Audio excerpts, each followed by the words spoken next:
Hello everyone, এবছর জন্মদিনে তো আমি বাড়ি যেতে পারিনি, কোয়ার্টারেই থাকতে হয়েছিল। তাই আমার জন্মদিনের দুদিন পরেই ছিল এসআইআরের হিয়ারিং, তো আমাকে বাড়ি যেতেই হয়েছিল।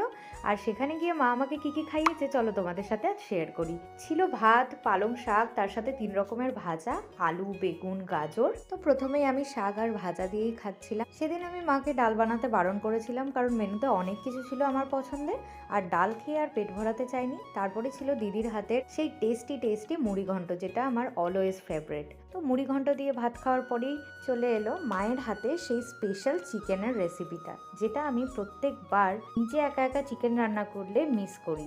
ভালো করে খেতেই পারি না, তাই বাড়িতে গিয়ে বেশ কবজি ডুবিয়ে খেয়েছি।